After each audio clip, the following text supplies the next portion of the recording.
Àjàó àró Awikonko sọ̀rọ̀ lójú ọlọ́rọ̀ bọ́lọ́rọ̀ bá gbọ́ kí bàbá ńlá bàbá ọlọ́rọ̀ ṣe ẹ̀já kọ́kọ́ kíra wa kú ìsinmi aláyọ̀ ló máa jẹ́ fún wa láṣẹ Èdùmàrè á kú múra iṣẹ́ ọ̀la bákan náà bá ti ń kúra kú ìsinmi ńlá ń kíra wa kú múra iṣẹ́ ọ̀la torí pé ọ̀la tún ti dé ti kàn wá lẹ́yìn ẹsẹ̀ lẹ́nu kádìjú kálajú òní lọ́jọ́ 17 oṣù karùn-ún ọdún 2026 we are so fortunate láti wà láàyè because ọ̀pọ̀lọpọ̀ yẹn lájọ kí happy new year ń jò ní táwọn ò láǹfààní àti síláyé mọ́ ń bo lèmi àtẹ̀yìn ti dá kí ló pé nù wá èwo ló dá ń bẹ̀ kí lẹ rò pọ́ jẹ́ ká sì wà láyé kí ló já wà láàyè kí ló já wà lálàáfíà ara tá a fi láǹfààní àti máa ríra wa àti gbọ́ra wa lóòrèkóòrè ẹ ṣé gbogbo ẹ̀yin abiyamọ tí ẹ ní concern pẹ̀lú àlàáfíà mi àwọn ìyá mi kan pè mí Mr. Awikonko ẹjọ́ ẹ máa rest díẹ̀díẹ̀ o ẹ máa sinmi iṣẹ́ gbọ́ ẹ máa sinmi tẹ́mi ò bá bọ̀ ẹ̀yin náà lè máa sọ bẹ́ẹ̀ pé ilé gíga ò bọ́ Ọlọ́run nínú àánú ẹ̀yọ́ wà pẹ̀lẹ́ yín náà o gbogbo èso tó tara yín jáde ò ní mọ̀ nira I so much love you I appreciate your love and concern may God bless and be with you always. So ọ̀rọ̀ tá a fẹ́ sọ lónìí irọ́ ò da ẹni tí ń pa ò lálàáfíà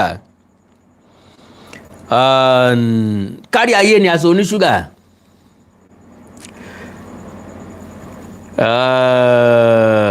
ọ̀rọ̀ tó sojú ló farasin ọ̀rọ̀ tó go viral tí gbogbo àwọn ọ̀jọ̀gbọ́n tí wọ́n ti sọ̀rọ̀ nípa rẹ̀ táwa táyé sọ̀jọ̀gbọ́n náà ó sì sọ nípa rẹ̀ ṣe mọ̀ wípé bí ẹ̀bí bá dá àjànàkú fọ́nrán òwú kan lásán gbèdè ìyẹn túmọ̀ sí pé bí nǹkan bá ṣẹlẹ̀ síyàn àtẹni ọgbọ́n àtẹni tí ọgbọ́n ni ó máa wẹnu sí onítọ̀ ńlára so ẹ jẹ́ kí kọ́kọ́ bẹ̀ ẹ̀yin ìyá àti bàbá mi bẹ́ẹ̀ ṣe ń wọlé pé kẹ́ bá wọn share program yẹn kọ́pọ̀lọpọ̀ èèyàn ó lè láǹfààní láti wò ó so having said that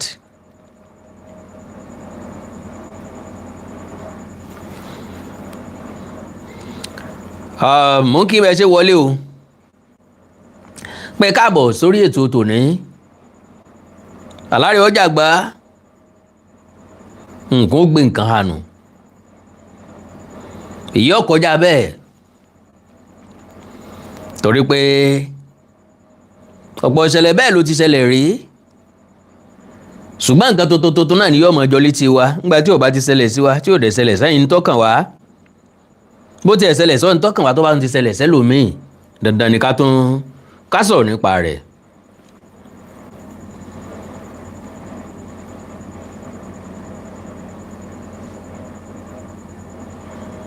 ẹ má bínú o.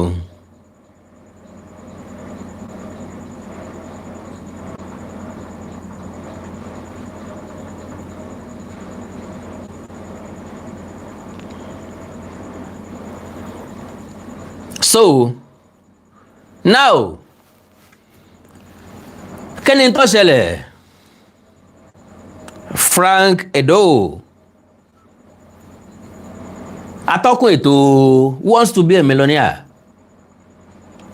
tí majority nínú wa mọ̀ nípa rẹ̀ yàtọ̀ sí ọ̀pọ̀lọpọ̀ ọmọ Gen Z because by falling in love with Who Wants to be a Millionaire ló mú mi ní àlá láti 2011 pé mo fẹ́ ṣe Yorùbá version of it eléyìí ni mo pè ní onídèmọ̀dè so mo admire Frank Edoho mo admire talent ẹ̀ so anchor ni pẹ̀lú Who Wants to be a Millionaire ètò tó gbajúmọ̀ káàkiri orílẹ̀-èdè Nàìjíríà káàkiri ilẹ̀ aláwọ̀ dúdú Áfíríkà Frank Edoho jẹ́ gbajúmọ̀ ọkùnrin táwọn èèyàn mọ̀ dáadáa arẹwà ọkùnrin ni but like I said bí ẹ̀bí bá dá àjànàkú fọ́nrán òwú kan lásán gbèdè yóò wá di ẹni tí gbogbo ayé ń wẹ̀nú sí lára because nínú ìṣẹ̀lẹ̀ tó ṣẹlẹ̀ yìí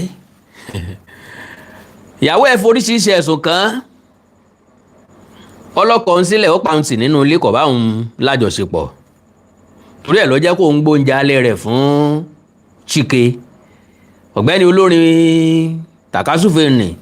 ok Chike náà ó náà sọ̀rọ̀ ó lóun ò kúndùn àwọn ọmọ kéékèèké àwọn àgbàlagbà ló ń kúndùn láti máa fẹ́ àwọn tí wọ́n dàgbà ju òun lọ nǹkan sọ òun nílé kó pẹ̀lú àwọn ọmọ kéékèèké pẹ̀lú ọjọ́ orí wọn pẹ̀lú tí wọ́n máa béèrè pẹ̀lú tí wọ́n máa dìmáàndì fún ó láwọn ọmọ kéékèèké lẹ́yìn kí wọ́n kàn bá lọ rẹ̀ ya fọ́tò kan máa post ẹ̀ kiri pé ẹ wo boyfriend mi o ẹ wo boyfriend mi ẹ wo boyfriend mi o onírísìn nìyẹn tó ń fi fẹ́ràn àwọn tó ti mature. ok bó bá fẹ́ràn àwọn tó mature ṣé dandan àwọn tó ti lọ́kọ ńlé tẹ́lẹ̀tẹ́lẹ̀ ni àwọn tó wà nílé ọkọ àwọn eléyìí ò ṣe máa wù ọ́ well ẹ má jẹ́ àdáyàn kankan lẹ́bi torí pé ẹni ìfà ọ̀tọ́ sí ní pé lára mù ẹni tó bá mọ bí àwọn obìnrin ṣe máa operate yọ mọ̀ wípé kò sí ẹni tóbìnrin ò lè gbé súnmọ́ tí wọ́n bá wà in need of something àwìta saranfasaran ta ló jẹ̀bi náà mẹ́tẹ̀ẹ̀ta ǹjẹ́ wà ní position láti dájọ́ fẹ́nìkan tàbí láti sọ pé lágbájá ló jẹ̀bi tàmẹ̀dùn ló jẹ̀bi àbí lágbájá ni ò jẹ̀bi tàmẹ̀dùn ni ò jẹ̀bi oníkálukú àbí tiẹ̀ lára tèmi ń bẹ lára mi gbẹ̀dú àrán ọ̀sẹ̀ 1000 naira ò lè fọ́ ọkọ́ mọ́ so bọ́ síbẹ̀síbẹ̀ náà àìwí bí àkú bẹ́ẹ̀ so ọ̀rọ̀ yìí sì jẹ́ tẹni ká mọ̀ máa dá Frank Edo ó lẹ́bi tiẹ̀ ìyàwó ẹ̀ lẹ́bi tiẹ̀ Chike ǹjọ́ lẹ́bi rárá bó bá ti wu ni làá ṣèmọ̀lẹ́ ẹni sáà lè sọ pé òun náà lẹ́bi ẹ̀jẹ̀ apàrọ̀ pé òun náà lẹ́bi ìgbà tá a bá gbọ́rọ̀ lẹ́nu gbogbo wọn tá a bá establish ẹ̀ àwọ̀ kan sọ tiwa a fi dájọ́ lẹ̀ fọ́lọ́hun a fi lè tó kù sílẹ̀ fẹ́yìn ọ̀jọ̀gbọ́n bóyá true calling àbí lórí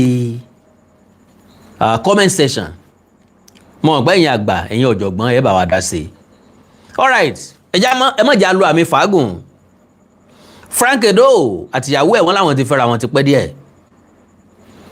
Frank Edo ní òun ló ń sponsor ẹ̀ nílé ìwé òun ló ń fi sẹ́nu ẹ̀kọ́ sẹ́ngbà tó lóun fẹ́ kọ́ṣẹ́ òun sọ fún un pé lọ́kọ́ nǹkan báyìí lọ́kọ́ nǹkan báyìí lọ́kọ́ nǹkan báyìí ìyàwó lòun ló ń gbọ́ bùkátà nínú ilé òun ló ń sanwó iléèwé àwọn ọmọ òun gan lòun kówó sí Frank Edo lápò so orí bákan agbọ́n ń sẹ́ oyin ń sẹ́ sójú olóko déédéé wú lásán ni so now bó láti ṣèyí sí adóniláyọ̀ ọ̀jẹ̀bí aya wa ni ká kìlọ̀ fún because woman yìí náà sọ̀rọ̀ ọ̀rọ̀ sọ o but táwọn obìnrin bá kú kọ̀rọ̀ tàbí tán bá gbàgbé kalẹ̀ ọ̀rọ̀ yóò dàbí ẹni pé kẹ́ ẹ rọ́kùnrin kẹ́ ẹ bẹ́ wọn lórí onígbà tó ń wà nínú oyún tóyún inú òun ti tó bí oṣù 7 pé Frank máa ń gbé obìnrin míì wálé sínú ilé àwọn láti wá bá láṣepọ̀ wọn náà máa ń parọ́ pé àwọn ń bára wọn wáṣẹ́ àbí wọ́n ń bára wọn wá endorsement mi wá wò pé asọ́dún lélẹ́yìn wọn jẹ́jàre láyé tá a wà yìí ọkùnrin tí ó bá fẹ́ kú lójijì kò ní gbóbìnrin lọ sínú ilé ibi tí ìyàwó ẹ̀ ń wà torí pé ìyàwó ẹ̀ lóyún tí ìsìn pé ìyàwó ẹ̀ travel bí ìyàwó èèyàn bá travel èèyàn lè dọ́gbọ́n ẹ̀ pé kò kúkú sí ń lé kò dẹ̀ ní dé títí alẹ́ èèyàn lè dọ́gbọ́n lọ yálé lò ṣùgbọ́n ìyàwó ẹ̀ wà nù the same house láì tí ì kọ́ra yín bí èèyàn ti kọ́ra èèyàn gan-an èèyàn gbọ́dọ̀ inú fíìmù ló ti dùn èèyàn sọ pé ìyàwó wà nù ilé ọkọ wá gbẹ́lòmíì wá inú fíìmù náà ló ti dùn wípé ọkọ wà nílé ìyàwó wá gbẹ́lòmíì wá wọ́n lè jáwọ́ àwòrán pé ọkùnrin kan ní ó ní àìsàn rọpárọsẹ̀ tàbí ó ní àìsàn kan lára bóyá kò lè dìde bóyá kò ríran so ìyàwó ẹ̀ wá ń gbé ọkùnrin míì wálé ó dùn nínú fíìmù kò dùn lójú ayé míwáyé ní táwọn èèyàn bá rí tí wọ́n bá gbọ́ náà máa ń pò papọ̀ tán fi ṣe fíìmù tán fi ṣe sinimá having said that àwọn nǹkan kan bẹ tá a máa ń gbàdúrà kọ́lọ̀ wọn bọ́ mọ́ pín sí nkí àwa kákógun lé fún kólékólé kó pé ọmọ jalè díẹ̀ sí i. Ẹ fi gbogbo ìyàwó ẹ gbogbo ọ̀dẹ̀dẹ̀ jìyàwó àlè kò gbọ́mọ̀ fẹ́rẹ̀ fà lè lọ. But lo and behold, ẹ̀yin dádì àti mọ́mì mi, gbogbo ẹ̀yin ẹ̀gbọ́n mi pátápátá, àìgbọ́ tẹnu ẹ̀gà la fi pẹ́ yòókù ń pàtó. Bẹ́ẹ̀ bá béèrè lọ́wọ́ obìnrin náà ń gbà mí, Ọlọ́run bá mi ń gbọ́ yóò rí sọ. Kò sẹ́ni tábì tí ò ní ríwé, kò sì sẹ́ni táfẹ́rú kan tí ò ní bọmọ jẹ́, kò sẹ́ni tó pé tán, kò sẹ́ni tó dáa tán, kò sádà mọ́kù bì kan. Bí èèyàn bá fún dandan ní fúnkún fún yóò fọ̀fọ̀kúfọ̀. Bá treat obìnrin dáadáa, obìnrin lè pajúdà o. Àbùkù tó wà lára àwọn obìnrin ni wípé bọ́n bá ti pajúdà wọn yìí, wọn yìí sábà wẹ̀yìn mọ́. Ó rọrùn fọkùnrin láti nífẹ̀ẹ́ kọ̀kọ̀ kó sì tún níyàwó ńlé kó sì tọ́jú ìyàwó ẹ̀ dáadáa. Kò rọrùn fóbìnrin láti nífẹ̀ẹ́ kọ̀kọ̀ kó fẹ́ràn ọkọ ẹ̀ kó pé 100 láéláé, kò ṣeé ṣe mọ́. Ǹjọ́ tóbìnrin bá ti bẹ̀rẹ̀ sí ní ẹlòmíì, lọ́jọ́ náà nífẹ̀ẹ́ ti dínkù sọ́kọ tó fẹ́ ẹ sílé. Yes, lọ́jọ́ náà nífẹ̀ẹ́ ti dínkù sọ́kọ tó fẹ́ sílé. So lo and behold, mo nígbàgbọ́ pé ìṣẹ̀lẹ̀ tó ṣẹlẹ̀ láàrin àwọn èèyàn yìí, ẹ ti ṣalábàápàdé ẹ̀, ẹ ti rí, ẹ ti gbọ́. Ṣùgbọ́n àwọn nǹkan kan ń bẹ tó ṣókùnkùn tó gbé ìmí wá. Ọ̀rọ̀pọ̀ nù ìwé kọ́bọ̀ o. Now, Frank Edoho'S sọ wípé kìí ṣègbéyàwó àkọ́kọ́ nìyẹn. Ẹlẹ́ẹ̀kejì lélẹ́yìí tó crash yìí. Kò sí ní tó bá rí tí ìgbéyàwó bá crash. Oríṣiríṣi nǹkan ló lè mú crash. Àdéhùn lè má wáyé kí ìgbéyàwó túká. Èèyàn lè má rí ní tó fẹ́ nù ìgbéyàwó kí ìgbéyàwó túká. Lọ́pọ̀ ọgbà, ìbálòpọ̀ infidelity a máa tú ìgbéyàwó ká. Ìbálòpọ̀ ọ̀tọ̀, infidelity ni kéèyàn máa finú fọkàn tán olólùfẹ́ àbí ìyàwó tàbọ́kọ èèyàn. Bọ́kọ bá pẹ́ lóde ká fọkàn sí pé ó ti gbọ́dọ̀ obìnrin lọ. Bí ìyàwó bá pẹ́ lóde ká fọkàn sí pé ó ti gbọ́dọ̀ ọkùnrin lọ. Báwọn méjèèjì bá ń wà lórí fóònù tí wọ́n ń chat ká fọkàn sí pé èyí obìnrin ọkùnrin ní ń bá sọ̀rọ̀, èyí ọkùnrin obìnrin ní ń bá sọ̀rọ̀. Ká má finú tanra wa, ká má fọkàn tanra wa. Tẹ́lẹ̀ yìí bá ti ń wáyé nínú ìgbéyàwó, ọmọ ń bàgbéyàwó jẹ́. Bí ìgbéyàwó bá sì ti ń bàjẹ́, bí ó bá lọ́mọ nínú ó pé. Ṣùgbọ́n tọ́mọ bá ti wà láàrin ẹ̀, ó burú jáì. Ó dẹ̀ jẹ́ nǹkan ẹlẹgẹ́ fún wa láti manage. So, ọ̀rọ̀ Frank Edoho'S ó jẹ́ nǹkan tó bà èmi lọ́kàn jẹ́ tó dẹ̀ dùn mí gan. Because bí ṣe máa ń wù mí, ó ní pé kí gbogbo ìgbéyàwó ní ayọ̀. Kọ́kọ àtìyàwó láǹfààní àti bára wọn kalẹ̀. Bí ṣe máa ń wù èmi nìyẹn. Kì í wù mí kí ìgbéyàwó túká. Tàbí kọ́kọ àtìyàwó kan má fi ọkàn tánra wọn. Well, fídíò 4 ni mo mú wá tí mo máa play tẹ́ máa gbọ́ voice ẹ̀. Àwọn ọ̀pọ̀lọpọ̀ àwọn èèyàn ń blame Frank nítorí pé ó sọ wípé òun lè fi odi yíyàn tẹ obìnrin lọ́rùn tàbí sú obìnrin nínú ilé. Ọ̀pọ̀lọpọ̀ àwọn èèyàn ló bẹ̀rẹ̀ sí ní bú pé bó ló ṣe máa bóbìnrin wà nínú ilé tó máa bá yín odi. Lo and behold, èmi ò lè ṣe o. Bó ṣe ká tara wa ń pa ká fi bára wa sọ̀rọ̀, nǹkan kan ó ṣẹlẹ̀. Mo ṣe máa bóbìnrin gbénu ilé tájọ máa yan odi. Ọjọ́ wo la yan odi yẹn dà? Sọ ní gbèdéke àsìkò. Bí ó bá ti ní gbèdéke àsìkò, wáyé tí mo fẹ́ yan odi. Ọkùnrin mi yóò sọ pé tóun bá ti bóbìnrin bá ti tóun bá tóbìnrin ò bá ti wà in good time. Bó bá wá ń jẹ ohun ò ní jẹ́, Ọlọ́run méje mi orírú ẹ̀ o. Oúnjẹ tí mo fowó ara mi lẹ̀ fún. Wá sọ pé torí pa ní gbólóhùn aṣọ ò ní jẹ́ èyí ń jẹ oúnjẹ mi o. Ọ̀nà míì láyà fi jà. Ìjà wo sì gbọ́dọ̀ pẹ́. N tí mo lè bóbìnrin jà sí tí ò ní parí láíláí. Òun náà ni pé mo ká ọkùnrin mọ́ lórí. Yes, kò jù bá náà lọ. Tá a lè parí tí kò ṣeé sọ. Kò jù bá ń lọ. So now, Frank ló ń bá Chike pàdé. Òun dẹ̀ sọ fún pé kó fi ìyàwó òun sílẹ̀. Ó lóun ti gbọ́. ó ń béèrè lọ́wọ́ ìyàwó òun kó jẹ́wọ́ ọ̀bùn kó wọn dá sọ̀rọ̀ kí ló ṣe ọ́ kí ló tó fi yan ọmọkùnrin yìí lọ́rẹ̀ẹ́ ó sọ pé táwọn bá fẹ́ parí ìjà yìí kó jẹ́wọ́ gbogbo ohun tó ṣẹlẹ̀ ìyàwó dẹ̀ jẹ́wọ́ fún un ṣùgbọ́n Frank ọgbà òun gbọ́ mọ́ ìyẹn ìyàwó ló sọ bẹ́ẹ̀ pé ó sì nígbàgbọ́ pé òun àti Chike sì ń sọ̀rọ̀ ẹ̀ ń bá jalè lẹ́ẹ̀kan náà ni bọ́dàrán borí aṣọ lè dọ́dàbora Yorùbá ní ta bá ń sọ̀rọ̀ orí bíbẹ́ lójú ọmọdé lọ́rùn ni wọ́n máa wo ní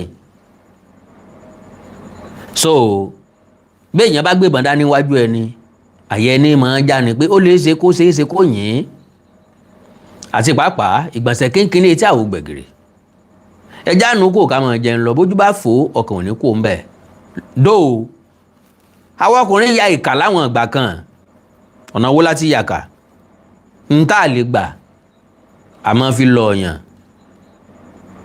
lọ́nà wo bọ́ bá jà wá lóbìnrin ká mọ́ obìnrin mẹ́ẹ̀ á ṣàgídí ọkùnrin díẹ̀ lẹ́yìn ẹ̀ anígbàgbọ́ pé tá a bá ti ṣe sọ́ọ̀rì ó ti tán nù bọ̀ lo and behold bọ́ bá jóbìnrin wa laka tó ṣerú ẹ̀ tí ọkùnrin míì ń ṣàṣù sí ẹ̀wà rẹ̀ àìmí ìtàn ṣe tuntun mẹ́lẹ́tò tá a wá ka àìfẹ́ gba obìnrin bẹ́ẹ̀ padà bá a bá gbà padà inú wa kì í sábà dùn sí wọn lóòótọ́ obìnrin tó náà ká ọkọ ẹ̀ pẹ̀lú ẹlòmíì tó wá gbọ́ sọ́ọ̀rì majority wọn máa ń tọ́jú ẹ̀ sọ́kàn ni o wọn ò ní gbàgbé láéláé o ṣùgbọ́n wọ́n máa mú sọ́kàn pé àwọn ò fi fìyà jẹ ọkùnrin yẹn alright irrespective bíi ti wù kó rí wọ́n ṣe interview fún Chike níbi tó ti sọ pé òun ò fẹ́ràn.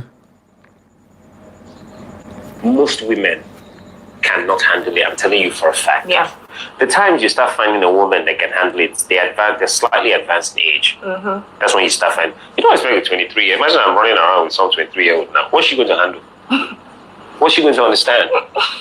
She just want to take pictures and be on Instagram and tell everybody that she's dating you. What's she like? What are you unpacking to that person? Let's be honest. Like, you can find people like that, but that's where you now see this girl is so mature. Yeah. You find it in older people. Then before you know, you find guys dating girls that are older than them. And you wonder what's going on. Because you're not getting to a place where you want a certain level of peace. Yeah. And it's just the older people. Yeah. Do you understand? Like, the past maybe 2 relationships I've been in, they've been older than me. I like that. Do you understand? And that's why you can't... You know gbọ́ nǹkan tó sọ yẹn dáadáa. Ó ní relationship méjì tóun ti ní. Àwọn méjì náà ló dàgbà ju òun lọ. Alright, kálukú wa ló ní choice tiẹ̀. We love them differently. Ní Yorùbá fi sọ wípé èyí wù mí ò wù ọ́ ní jẹ́ kí ọmọ ìyá méjì ó pawọ́pọ̀ fẹ́bìnrin kan náà. Alright, kí ló wá fàjà láàrin wọn? Kí ni ìyàwó Frank sọ? Kí ni Frank sọ? Níbì kan ni Frank ti sọ wípé I sent Sandra to school after we met in 2010-2011. After graduating, jẹ́ kékeré yẹn lọlẹ̀. After graduating, she said she wanted to go into skincare and interior business, and I supported and established her. Ọ̀pọ̀lọpọ̀ ọkùnrin ni máa ń fẹ́ kún obìnrin lọ́wọ́, but unfortunately, táwọn obìnrin yẹn bá ti rí ṣe tó bá fẹ́ fún rẹ ní problem, tó bá fẹ́ fi rẹ sí problem, establish business for. I was like, ṣé tọwọ́ ìyàwó èèyàn gbé pẹ́ẹ́lí tó téèyàn tí business ẹ̀ ò lọ sókè dáadáa tí èèyàn dẹ̀ rò pé kéèyàn ràn lọ́wọ́ sí èèyàn tó ti dáràn. Wọ́n jẹ́ kó yé ọ wípé moment tó ti establish ẹ̀ ló ti create problem fún rẹ̀ ńbẹ̀ náà ni ó ti mọ ráwọn tí ó mọ admire ẹ̀ sóbìnrin ò wá ní ṣiṣẹ́ mọ́ rárá ni. Owó tí bá ń rí ńbẹ̀ náà ìwọ náà ni ó mọ padà fi bájà tó bá ti lè wá independent débi pé business ẹ̀ boom owó ń wọlé fún dáadáa tó ti dàbí ẹni pé kò depend ilé ọmọ ìgbéraga bẹ̀rẹ̀ yóò mọ rí rẹ̀ bí tiẹ̀ yóò mọ rí rẹ̀ as equal as you. So only but immediately she started making money. She started disrespecting me. I was waiting for her to change, but it got out of hand as the years went by. Then when I got angry and started punishing her, malice, so she'll change. she started dating Chike. And when I found out I had to divorce her for my peace of mind, I'll never get married again. Frank Edoho ló sọ bẹ́ẹ̀. Now, ìyàwó ní òun ti fi Frank lẹ̀ kóun tó máa date Chike. Ta ló fẹ́ gbà yẹn gbọ́? Báwo làwọn first note ṣe wá dọ́wọ́ Frank Edoho? Ta ló send ẹ̀ sí? Ṣé Chike ni àbí wọ́? Àbí Frank pìkẹ́ lórí fóònù ẹ̀? Because ọ̀rọ̀ tó ṣẹlẹ̀ lódò bí ọba sojú akàn yóò sojú ẹja. Ìyẹn túmọ̀ sí wípé ẹ̀yin mẹ́ta náà lè wà ní kinní yìí. N tó bá wá leak láàrin yín, àárín ẹ̀yin mẹ́tẹ̀ẹ̀ta yẹn náà ni a wá sí. Now, ọ̀rọ̀ ó sì padà wá. Ó lè wàlẹ̀kùn dé ó máa débì.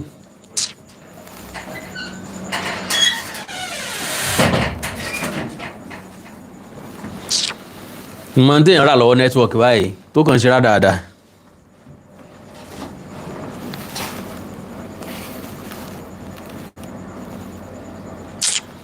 Ẹ káwọ̀ padà ẹ dákun ẹ bá mi share program yẹn jọ̀ọ́.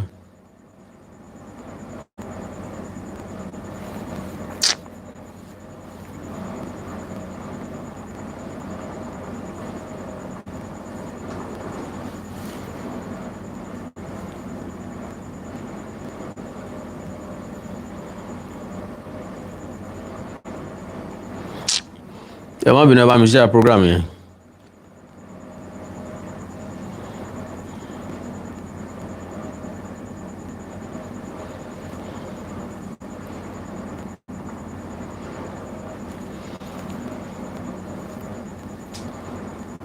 Bí wọn bá tí nẹ́tíwọ̀kì wá fẹ́ dá báyìí.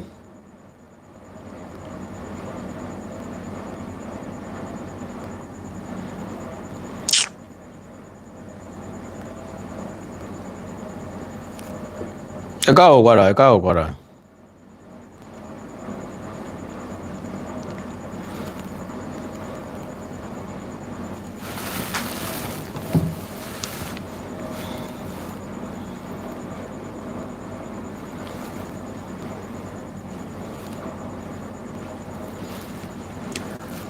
Sorry o, ẹ káwọ̀ padà.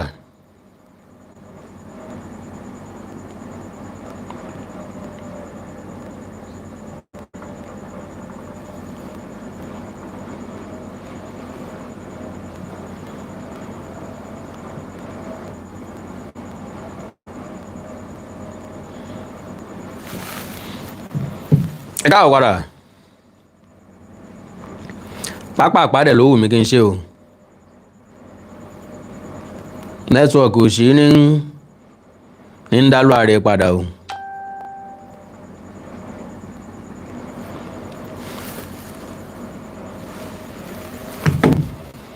Okay.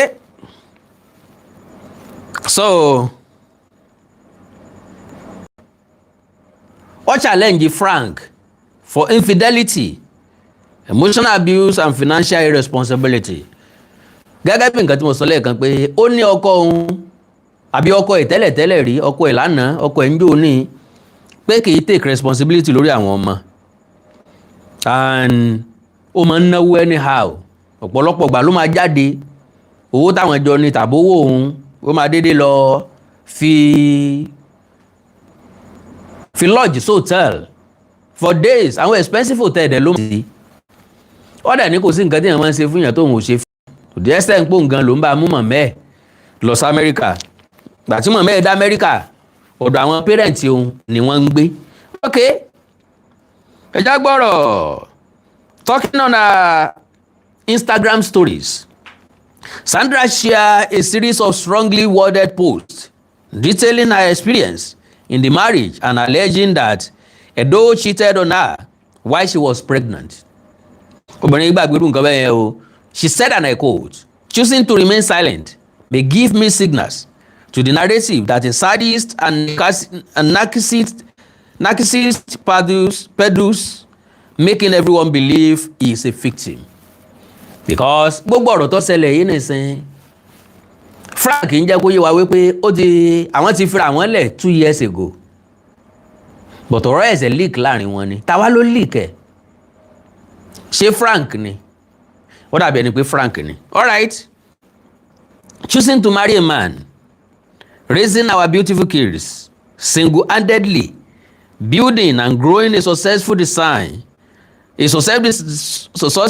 business, and giving myself wholly undiluted and faithful, true and true. Bó la ṣe fẹ́ gbélé ìgbọ́ báyìí nítorí Ọlọ́run.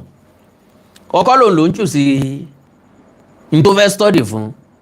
Òun dẹ̀ wá ti torí ẹ̀ lọ study bóyá interior photographer kó n lè assist ẹ̀. Ìyàwó nìkan náà ní client o, kò jẹ́ káwọn èèyàn mọ̀, àwọn jọ build nǹkan tó jẹ́ lónìí ni. Alright? Until you decided that while I am pregnant with our first child, you would rather have a prolonged affair that lasted years with an actress. Where do I even begin? The nights crying on the floor, begging that you see me, with you walking out and not returning for days. Ọ̀pọ̀lọpọ̀ ọgbà ló wọ́n máa sọkún lẹ́lẹ̀ tó máa gbéra yílẹ̀ pé à dákun ọkọ òun wojú mi wo náà ṣe láàánú tí ẹ̀bẹ̀ ń wò díẹ̀ tó jẹ́ pé wàá fòun sílẹ̀ ó jáde ò ní padà wálé fọ́pọ̀lọpọ̀ ọjọ́. Sandra also alleged that Edo pressured her to terminate her second pregnancy. Well, àwọn ọkùnrin kan ń bẹ tí wọn ò fẹ́ràn ọmọ. Wọ́n bá fẹ́ràn ọmọ wọn ò fẹ́ràn ọmọ rẹpẹtẹ. Àwọn gun tí ẹ fẹ́ bímọ ṣá. Wọ́n fẹ́ máa jayé títí tí wọ́n ó fi darúgbó ni. On the days you tormented me to abort our second child because you were in numerous relationships and not ready to be a father. Ó ní kó sẹ́tà àkọ́kọ́, ó ní kó sẹ́tà kejì kí lè fún. Kí lè wá jẹ́ tọkọ tìyàwó fún. Ńgbà tẹ́ ẹ̀ ṣetán láti bímọ. And kí agreement ti ń bẹ láàrin yín. All right. She went on to accuse the television host of abuse and neglect. She said, and I quote, throughout the emotional, psychological, mental and physical torture and abuse, I stayed committed, faithful, shedding you, carrying like egg, but you are a shell, washed up and dried out. You live for validation of the internet. So enjoy your 10 seconds of pity party. Sandra further described Frank Edo as a deadbeat and claimed she funded their lifestyles during the marriage. Ńgbà tó ti wá fi Frank lẹ̀ ní ìsìn, ṣé bí ń pa Frank ni? Sorry o láti lọ ó ti padà wá. Kennedy tó jẹ́ kémi ó sọ bẹ́ẹ̀ ni pé anybody tó bá ń hánkọ a program of who wants to be a millionaire nature, to the best of my understanding, àwa máa ń fojú wọn pé olówó ńlá ni o, ó sì gbọdọ̀ jẹ́ olówó ńlá because wọ́n máa sanwó fóònù náà quarterly ni àbí contract by contract with a lot of benefits from the sponsors and the likes. So now, a deadbeat, she said, and I quote, a deadbeat, that is sadly what you are.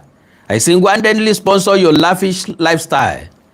I single-handedly pay all your bills, the trips, business class tickets, five-star hotels, luxury trips, all the home bills, including that of the other children from your previously failed marriage. Can you imagine that? Bó bá jẹ́ bẹ́ẹ̀ lóòótọ́, kò yẹ kéèyàn ó tún yàn rẹ́ pẹ̀lú obìnrin báyìí. Obìnrin tí ń gbọ́ bùkátà nínú ilé. Bó bá fẹ́ ròkè òkun, òní ó sanwó tíkẹ́ẹ̀tì, òní ó sanwó físà. Hòtẹ́ẹ̀lì tó dé sí 5-star hotel ni, òní ó sanwó gbogbo ẹ̀. Àwọn ọmọ yín tí ń lọ iléèwé òní sanwó ẹ̀. Àwọn ọmọ tó ti bí kó o tó fẹ́, òun náà ní ń gbọ́ bùkátà lórí wọn. Ká wá béèrè pé bó bá jẹ́ pé bẹ́ẹ̀ ló ṣe rí lóòótọ́ kí lọkùnrin tó ń fẹ́ torí Ọlọ́run. What is ọkùnrin fẹ́ kí lọkùnrin tó ń fẹ́? Because gbogbo nǹkan gbọ́dọ̀ wà níwọ̀ntúnwọ̀nsí. Ìwọ tó bá ti mọ̀ wípé bùkátà ilé ayé ẹ̀ obìnrin ní ń gbọ́, ó gbọ́ràn sóbìnrin lẹ́nu o, ó dẹ̀ tẹ gbogbo nǹkan díẹ̀díẹ̀. Okay. I took your mom abroad to the United States and she lived in my parents' home first. I tried to cover you. Now tí wọ́n wá ń túra wọn ta yìí, èrè kí wọ́n jẹ́ ń bẹ̀, ta ló máa benefit, ta ló máa lose, ta ni ó pé, ta ni ò ní pé. At the end of the day, kí ni yóò ṣẹlẹ̀? Social media ó gbọ́, wọ́n á share rẹ̀, àwọn fi wọ́n ṣe yẹ̀yẹ́, wọ́n bá wọn dájọ́, á mẹ́nu kó ń bẹ̀, ọ̀rọ̀ mi ó tún ṣẹlẹ̀, á tún náwó gélé yun. Nǹkan pè ní social media nìyẹn. Social media ò kí ń bá yàn solve problem. Kò sí nínú wọn tí ó wá sílé yín, tí ó pe ọ̀tún àtòsí jókòó, tí ó máa dọ̀bálẹ̀ fún tàbí kúnlẹ̀ fún pé ẹ parí ìjà yín, ẹ mọ́ bara yín jà, yẹ̀yẹ́ àtàbùkù yín náà fẹ́ ṣe. Wọ́n dẹ̀ say to the fullest. At the end of the day, ẹ̀yin méjèèjì ọ̀dẹ̀ ni yẹpẹrẹ. Because kálukú ló máa lólùfẹ́ tiẹ̀. Àwọn kan ó defend ọkọ, àwọn kan ó defend ìyàwó, àwọn kan ó ṣàánú ọkọ, àwọn kan ó ṣàánú ìyàwó, àwọn kan ó bu ọkọ, àwọn kan ó bu ìyàwó. Àwọn kan ó dọkọ lẹ́bi, àwọn kan ó dá ìyàwó lẹ́bi. Kí wọ́n tiẹ̀ tó wá náwó gan-an, Mr. Chike. And to the best of my understanding, Chike ò lẹ́bi kankan bí tí ò kọ́ mọ́. Àfilọ̀ ló ń orí kẹ̀kẹ́. Gbogbo nǹkan tó bá ti lù má agreement láyé, ẹni yẹn ò lẹ́bi o. Because kíyàwó mi ó tó gbéra kó nínú ilé mi, kó tó lọ rè kó nǹkan mọ́ra ńlé onílé, tàbí káwọn méjèèjì ọjọ́ sọ pé já pàdé lóòtẹ́ẹ̀lì ibi báyìí, agreement ni. Ṣé bá ń fà á kò sí, ṣé bá ń fi venue sí, ṣé bá ń jọ gbéra kó ńlé, ṣé bá ń jọ pàdé ńbẹ̀ ni. So to the best of my understanding, Chike ò lẹ́bi kankan. Because Chike nìkan kọ́ ló ń ṣerú ẹ̀, èèyàn bíi Chike pọ̀ rẹpẹtẹ. Ṣé ẹ mọ ibi tán jọ sọ̀rọ̀ dé kó tó di pé wọ́n jọ ń problem táwọn ọkùnrin máa ń ní tàbí táwọn obìnrin máa ń ní tí wọn ò mọ̀ ò ní wípé moment tó bá ti ń sọ̀rọ̀ inú ilé rẹ fún ọkùnrin míì, ó ti ń ṣílẹ̀kùn emotion sílẹ̀, ó ti ń ṣílẹ̀kùn bóòlẹ̀ bá ṣe pé emotion concern. So irú ọkùnrin bẹ́ẹ̀ yẹn máa sọ fẹ́ pé ìyá omi ìpè láti bí odidi oṣù méjì ọkọ ẹ̀ ò sún mẹ́, wọn ni máa sọ pé kí ló wá ń ṣẹlẹ̀, irú àwọn ọkùnrin báyìí sì kù ṣá. Yọ máa pì tiẹ̀, wọ́n máa wò gẹ́gẹ́ bí ọkùnrin tó dáa. Bí ṣe bọ́kùnrin leléyìí, eléyìí bẹ́tọ̀ ọkọ mi, eléyìí dájọ́ ọkọ mi lọ. Níbi tí gbogbo àwọn nǹkan yẹn ti máa ń wọlé síyàn lára nìyẹn. As a man, never allow your wife to have a bestie tọ́jọ́ ọkùnrin. Láyé táyọ̀ fi parẹ́, I will never have a wife tí ó wà sọ mi pé bestie òun ní bestie. God bless you, network issue ni èmi náà máa tó máa sọ pé òun ní bestie tí ó jọkùnrin. Because let me tell you this, púpọ̀ náà àwọn student tó máa sọ pé àwọn ní bestie ọkùnrin, gbogbo bestie ọkùnrin yín ló fẹ́ gorí yín 100%. But kí ló dé tí wọn ò fi ná sí ni pé one, ẹ mọ̀ girlfriend wọn o, àwọn náà mọ̀ boyfriend yín, ṣùgbọ́n wọ́n ń dúró fún opportunity yẹn, wọ́n ní fẹ́ o, wọ́n ń dúró fún opportunity yẹn láti wọlé sí ọ lára kankan jáde padà. Ǹjọ́ tán bá ti rí chance yẹn wọ́n á take. So ọ̀pọ̀lọpọ̀ bẹ́ẹ̀ sí tán bá ti break up pẹ̀lú ọkùnrin obìnrin, ìwọ ni wọ́n máa kọ́kọ́ pè, wọ́n á ṣàlàyé fún ọ. Tóbìnrin míì náà bá break up pẹ̀lú boyfriend ẹ̀, àwọn bá ní dispute pẹ̀lú boyfriend ẹ̀, bestie ẹ̀ ni ó pè náà máa cancel ara wọn. Rubbish ni, kò sí lè tó make sense ń bẹ̀ rárá. Ọ̀rẹ́ obìnrin kò dá kóbìnrin ọlọ́rẹ̀, kò dá kọkùnrin ọlọ́rẹ̀ gan, but a lè dálé ayé ara wa ṣe. Bó bá fẹ́ yàn rẹ̀ yan gender ẹ̀ lọ́rẹ̀ẹ́, bó bá wá fẹ́ alájọsọ jẹ́ ó jẹ́ bí brother ẹ̀, jẹ́ bí ẹ̀gbọ́n ẹ̀, jẹ́ bí uncle ẹ̀, ẹ̀gbọ́n mọ́mí ẹ̀, àbúrò mọ́mí ẹ̀, ẹ̀gbọ́n dáàdì ẹ̀, àbúrò dáàdì ẹ̀ ńlọ fi sàlá fọ̀rọ̀ lọ. À ń lọ́pọ̀lọpọ̀ ọgbà gbogbo ọ̀rọ̀ náà kọ́ lèèyàn máa ń fi lọ̀ yàn ń ta. So now àwọn ọkùnrin kan ń bẹ, n ó ti wá ṣe ti network yìí sí torí Ọlọ́run báyìí, kọ́ lọ́wọ́ ṣàánú mi bẹ́ẹ̀. So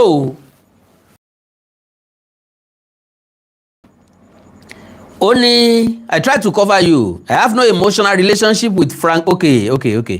Àwọn ladies kan náà ti sọ pé àwọn máa pè ìyàwó ẹ̀ lẹ́jọ́, àwọn ladies tó dárúkọ. So ó ń bọ̀rọ̀ rẹ̀ lọ, ó ní have you ever paid school fees? Have you ever? Kó tó di pé ìyàwó èèyàn ó san school fees, ó máa níbi tọ́rọ̀ náà ti dé. Gbogbo àwọn ọ̀rọ̀ tó ń jáde kò yẹ kó jáde o. kí wọ́n tó mọ ní tó ṣubú tẹ àwọn ó di bí ọjọ́ bíi mélòó kan sí. Now egbe ti regbe tẹ́ bá ti fura yín lẹ̀ fún dídí ọdún méjì. Frank sọ wípé torí pé òun dètì ẹlòmíì ó wá rí beautiful girl pẹ̀lú òun torí ẹ̀ ló ń expose òun ló ṣe ń sọ oríṣiríṣi nǹkan tó ń sọ. Ṣùgbọ́n ṣé lóòótọ́ ṣéyàwó rẹ̀ ní sanwó skul àwọn ọmọ? Bùkátà wo ni wọ́n gangan wá ń gbé nulẹ̀? So ó láwọn lọ síbì kan bóyá ó sọ pé ìyàwó òun ní kó máa san 4 million lóṣù. Ìyàwó ẹ̀ dání ni òun ló mẹ́tì ẹ̀mọ́ ẹ̀ dání òun ní ń bọ́ náwó kò sí wàhálà o. Squandering my money on prostitute women. So many numerous transactions in Lekki Hotel. Here, B&B, lounges and bars for chicken change and still squander the earnings 1 week. Sagba náà ń bá Frank náà jà ní. Bó mo ìfẹ́ ṣe ti nẹ́tíwọ̀kì báyìí bẹ́ẹ̀ yẹn bá ta property. Tọ́ọ̀dẹ̀ náà wẹ̀ tán láàrin ọ̀sẹ̀ kan àpàníọ́ nìyẹn náà ó. Bẹ́ẹ̀ yẹn bá ta property èèyàn gbọ́dọ̀ utilize owó ẹ̀ fún nǹkan pàtàkì. Ndó wa ni Frank darungun sí òrówó ń bi iṣẹ́ tí ń ṣe ṣé wọn ò sanwó fún ni àbọ̀n jẹ́ ń sálárì. Àwọn tí ń bá sí ò lè jẹ́ lówó àbí ṣé kò sí wọ́n ń sùn bí èmi ló ní àmọ́ ni. So ọ̀pọ̀lọpọ̀ àwọn nǹkan yẹn ń fẹ́ ìdáhùn. Sorry o. Now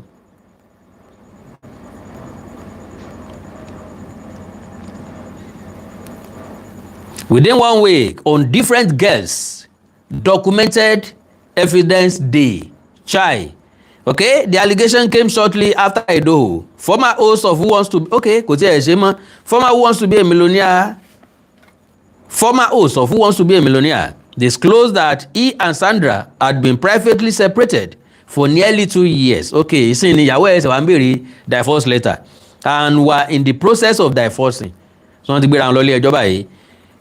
Sandra ń sọ̀rọ̀ lọ, mo dẹ̀ ń tẹ̀síwájú. Over the past few days, I have received an outpouring of kind messages, prayers, concern, and goodwill regarding my separation and ongoing divorce proceedings. He wrote, okay, while, okay, bóyá, okay, Frank ló sọ yẹn. While I understand that the public is becoming aware of this chapter, I have lived through it privately for quite some time now, almost 2 years, and have since made peace with it emotionally. Ntí Frank ọmọ ni pé mọ́dẹ̀mọ́ bó náà pẹ́ lórí social media o. Ọmọ wípé ọmọ Nàìjíríà bàbá kọ́kọ́ gbọ́ apá kan ọ̀rọ̀. Tàwa ni àjẹ́ndà wa ni ẹja pìtì rẹ̀ wọ́n fẹ́ yan jẹ ní nǹkan kan. Bàbá ti padà gbóòótọ́ ọ̀rọ̀ á padà kàn wọ́n ní àmà lórí o. Á padà kàn wọ́n ní àmà lórí o. So now, wá ní àwọn èèyàn ẹ̀sẹ̀ mọ̀ ni, okay? While I understand, okay. He added that he was focused, at peace, and grateful to the support he had received. As of the time of this report, Frank Edoho has not publicly responded to Sandra's allegation. Okay o. Àwọn síyàwó ẹ̀ fẹ̀sùn kàn wípé Mr. Tunde Okoli, God bless you. Sorry mo miss call yín. Mo dẹ̀ lọ́kàn láti pè yín padà. But torí àkókò ni ẹ má bínú. Okay. Lára àwọn tíyàwó ẹ̀ accuse, òun náà ni Tega Dominic, Amaka Okeke. Now, Tega Dominic and Amaka Okeke threatened legal action against Frank Edoho's ex-wife over extramarital allegations. Their denial followed claims made by Mr. Edoho's ex-wife, Sandra, during an ongoing social media controversy. Former BB Nigeria housemate Tega Dominic and Nigeria business executive Amaka Okeke have broken their silence on allegations leveled against them by Sandra Oyenu, the ex-wife of veteran broadcaster and show host Frank Edoho. Miss Sandra, an interior designer, accused the former host of Who Wants to Be a Millionaire of engaging in extramarital affairs with Miss Dominic, Miss Okeke, and one advisor Ugboaja during her marriage to him. She made the allegation while responding to separate allegations that she had an affair with singer Chike during her marriage to Mr. Edoho. Reacting to the allegations, Ms. Dominic and Ms. Okeke both deny any sexual or romance involvement with Mr. Edoho. While Ms. Ugboaja had yet to respond publicly, both Ms. Dominic and Ms. Okeke maintained their denials in separate statements posted on their Instagram pages on Friday. Tega Dominic. Ms. Dominic stated that she initially did not want to speak on the matter, but felt it is necessary to respond after spending a long time avoiding unnecessary drama. She added that she could no longer remain silent in the face of the allegations. She said, I have absolutely no sexual or emotional relationship with Frank Edoho. Frank is a great guy and a very good friend of mine. We started talking around mid last year after I sent my mom birthday wishes. She said, and I quote, like many people in the industry, we already knew each other through social media and mutual familiarity. He's also my kinsman.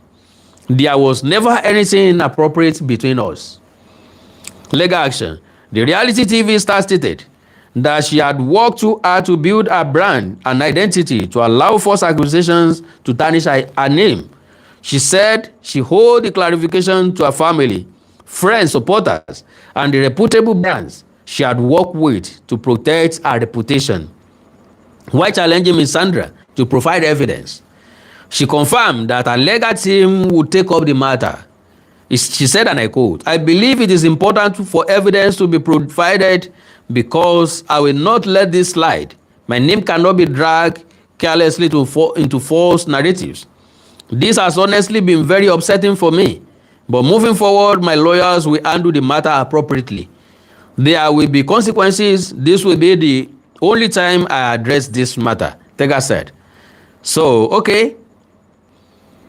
Opening up about the relationship she had with Mr. Edoho, she said, the first and only time I hung out with Frank was with my manager, Paul Okonu present. I have absolutely nothing to hide. And honestly, if I ever had anything to do with Frank romantically, I will say it with my full chest. He was separated at the time, and I am also separated. If you know me, you know I have never been the type to hide or sneak around. I say things exactly as they are. So, Amakana Soro, on her part, Ms. Okeke said she met Mr. Edoho in 2024 strictly on business-related matters. She said they became good friends in May 2025 during a period when Mr. Edoho was dealing with a personal issue. Tani ní personal issue láàrin wa kò sí. Agbọ́nmọ̀gbọ̀n tán, agọ̀mọ́gọ̀jù àgọ̀jù bàbá náà ń dú. Kò sẹ́ni tó gbọ́n tán láyé, kò sẹ́ni tó mọ̀ tán, kò sẹ́ni tí ò lè ní ṣòro, kò sẹ́ni tí ò lè ní problem, kò sẹ́ni tí ò lè wà down, kò sẹ́ni tí ò lè wà depressed. Kò sí láàrin wa. She said they became good friends in May 2025 during the period when Mr. Edoho was dealing with a personal issue. Ms. Okeke, who declined to disclose the nature of the personal matter for privacy reasons, said any narrative beyond this account was completely false. She noted, and I quote, I am deeply disappointed to see my name attached to narratives that are malicious, baseless, and entirely inaccurate. I kindly ask that people refrain from spreading unverified claims that may harm individuals, families, and reputations. I remain focused on my work and will not be engaging further on this matter. My legal team have been informed accordingly and will take action in due course. Thank you to everyone who had reached out to my support. So, backstory. The newspaper reported that in June 2025, the renowned broadcaster announced the end of his second marriage to Ms. Sandra. He stated that life unfolded in different seasons and that at times, moving forward quietly remained the most dignified part. Èèyàn lè kúrò nínú ìgbéyàwó jẹ́jẹ́lì. Mr. Edoho was previously married to TV personality Catherine Obiang, with whom she shared 3 children. Kí ni sàwọn ọkùnrin náà? Àdẹ̀ tó lè blame àwọn ọkùnrin. Bó ṣe wà ní ọ̀tún ló wà lósì. Ìgbéyàwó tí ọ̀kálẹ̀ Ọlọ́run nìkan ló mọ̀. Àwọn kan ti gbé oúnjẹ síra wọn lẹ́nu lálẹ́ ní ìsìn tọkọ-tìyàwó. Wọ́n dẹ̀ máa separate lọ́la, wọn ò sì mọ̀. wọ́n máa separate lóṣù yìí wọ́n mọ̀ àwọn kò fira wọn lẹ̀ lọ́dún yìí wọn ò tí ì mọ̀ ǹjẹ́ ó dìjà láàrin wọn ò tí ì ṣẹlẹ̀ wọ́n bí ọ̀tún kò ní gbọ́ wọ́n bí òsì kò ní gbà wọ́n sì ń ṣe I love you lónìí wọ́n ń kiss ara wọn wọ́n ń ṣe gbogbo ẹ̀ so ni mo fi máa ń sọ wípé ẹni tí kókó ẹ̀ báyìí lọ́mọ ẹ̀ lọ àti pàápàá kí àgbẹ̀ ọmọ yìí rẹ̀ lágbẹ̀ ó di lọ́jọ́ òkórè ìyá wa tó ti dàgbà tán ti darúgbó bàbá wa tó ti dàgbà tán ti darúgbó tán sì jọ wà papọ̀ àwọn ni tọkọ-tìyàwó o èmi àtẹ̀yìn tá àti ìdébì kankan àti ìdí tọkọ-tìyàwó o a sì ń manage ara wa àjọ ń gbára wa gbé lọ́wọ́ ni o anybody ló lè lọ lọ́la ọkọ lè kọ ni aya lè ya lọ kò sí ní tí ò lè ṣẹlẹ̀ so reality ni o okay. He stated that life unfolded in different seasons and that times moving. Okay, Mr. Edo was previously married to. Okay, their marriage ended in 2010 after 7 years with Catherine citing domestic violence. Okay, nínú ìgbéyàwó àkọ́kọ́ wọ́n ní domestic violence ń bẹ ń bẹ bọ́yọ̀ máa ń lu ìyàwó ẹ̀ nínú ìgbéyàwó ẹ̀ kejì ó wá dákẹ́ olólùndù ló nínú ilé òní ó lè má báyàwó òun sọ̀rọ̀ fápọ̀lọpọ̀ ọjọ́ tó dẹ̀ mọ́ báwọn ọmọ ń sọ̀rọ̀ ẹ̀tún ló ṣe máa keep malice ìwúlẹ̀ wá fẹ́ ń bẹ̀ ṣé kó bínú kó di gbàásgbòs ni àbí kó kú panu ẹ̀ mọ́ kọjá kóbìnrin ọmọ rọ́ọ̀nù máàtú tiẹ̀ kọ́ mọ yọrọ ìlẹ́nu kọ́ mọ darẹ̀ láàmú kó sì mọ wòran kọ́ mọ́ ó ti gbọ̀ndò ìwónú ẹ̀ lọ́dà. In 2013, Mr. Edo married Sandra in a traditional ceremony while she was pregnant with their son. The couple welcomed their first child in 2014 and the second in 2016. A year later, they held a low-key white wedding, attended by close family and friends. So, bó ṣe rí náà nù o.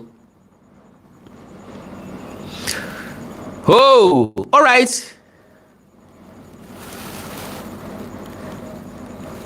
Ẹ̀fẹ́ kankan. What do you mean by ẹ̀fẹ́ kankan? Kò yé mi o. All right. Ẹ já gbọ́rọ̀ lẹ́nu Frank. The best punishment I can give a woman is malice. I can stay in the same house with you. I will not talk to you. Frank ní sọ̀rọ̀ o.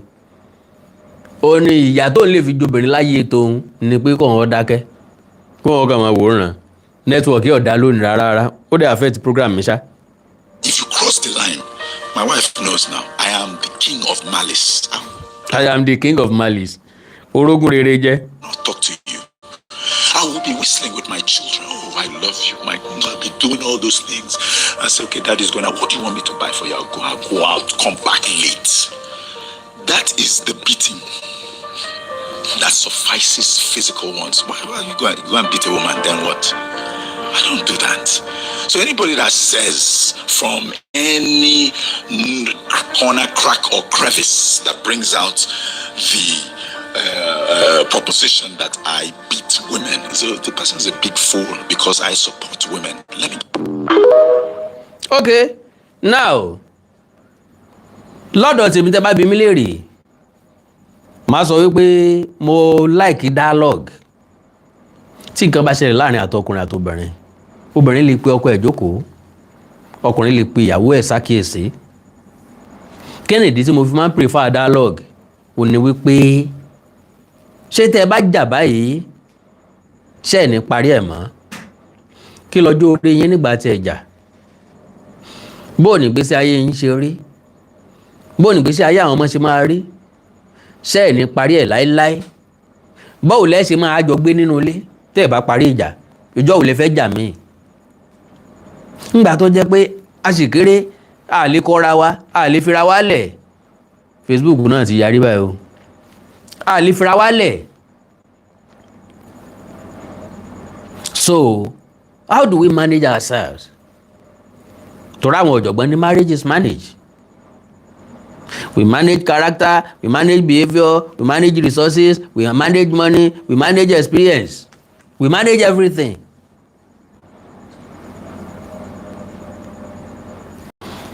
Okay, béèyàn bá tọ́jú ìyàwó ẹ̀ dáadáa wọ́n bá sásùsẹ́wà rẹ̀ o. When your first marriage ended, Yes. That must have triggered something. Oh yes, because that was my friend, and also there were children involved. I said, how am I going to leave these children and everything? I think ours was a mismatch. That's what. Can you imagine? Only marriage wọn àkọ́kọ́ mismatch ni. That is, àwọn ọ̀wọ́ ti ara wọn. Ṣẹ́yìn náà lè gbàrú ẹ̀gbọ́, but ọmọ mẹ́ta ló wà láàrin wọn, ìyẹn ò kí ń ṣe mismatch. To the best of my understanding. Tó bá jẹ́ mismatch, ọmọ kan ṣoṣo ló yẹ kó wà ńbẹ̀. Ìyẹn ni pé ilé burúkú òṣòro wọ̀, ìyẹn ìpẹ́ ńbẹ̀ ni. Okay, o mismatch ni ẹ sáré wọlé ẹ̀dẹ̀ sáré jáde padà. Ọmọ kan péré ó ti tó. But ọmọ mẹ́ta jù bẹ́ẹ̀ lọ kì í ṣe mismatch mọ́ o. Mọ nǹkan tí ẹ̀ ń fẹ́ ni o. Problem tó wà nínú ìgbéyàwó tẹ́lòmí ọ̀mọ̀ ó ní pé ọ̀nà méjì péré ló pín sí. Àkọ́kọ́ ni pé tó bá ti choose nígbàgbọ́ nínú ẹni tó yàn ń pè tí kádàrá mú wá fún ọ̀nà tọ́lọ́ ń dà sí ọlágbádá nìyẹn tó wà yan tí wà fi darúgbó the earlier the better. Ìdàkejì ni pé ọjọ́kọ́jọ́ tó wá ti ṣe wedding gẹ́gẹ́ bí obìnrin ni wà ti bẹ̀rẹ̀ sí ní rí ẹni tó dáa ju ọkọ ẹ lọ, ẹni tó wà kẹrin ju ọkọ ẹ lọ, ẹni tó máa rámú ju ọkọ ẹ lọ, ẹni tó lówó ju ọkọ ẹ lọ, ẹni tó nice ju ọkọ ẹ lọ. That very day n ló ti máa rí. So tọ́kẹ́ ò bá ti stick pẹ̀lú ẹni tó fẹ́ problem ńlá ni. The earlier the better. Tọkùnrin gba kádàrá ọjọ́ tó ti ń ṣe wedding yẹn inú àwọn ọ̀rẹ́ ìyàwó rẹ̀ tó beautiful ju ìyàwó ẹ lọ. Mo lè lè wà tá à ń wáyà ìwọ lọ́hùn. Nbo lẹ́yìn wà nígbà tí bàbá ń wáyà. Nbo ni ìwọ wà nígbà tá à ń wáyà. Ó ṣe é ṣe kọjọ́ ọ̀rẹ́ ìyàwó ẹ. Ó ṣe é ṣe kọjọ́ best lady. Ó ṣe é ṣe kọjọ́ nú àwọn bridal train. Ìyàwó ẹ ló flat láyà yìí, ọmọ kan ló sì ṣe gẹ̀ǹbẹ̀ yìí. Ìyàwó ẹ ló flat ń di, ọmọ kan ló sì ru kàkà sẹ́yìn báyìí tó rírí. Ìyàwó ẹ lọ àwọn ọ̀rẹ́ ìyàwó ẹ ní school ni. Tó ń sọ pé tó bá fẹ́ ṣègbéyàwó àwọn máa wà ní bridal train. That same day ni o kì í ṣe ọjọ́ kejì o.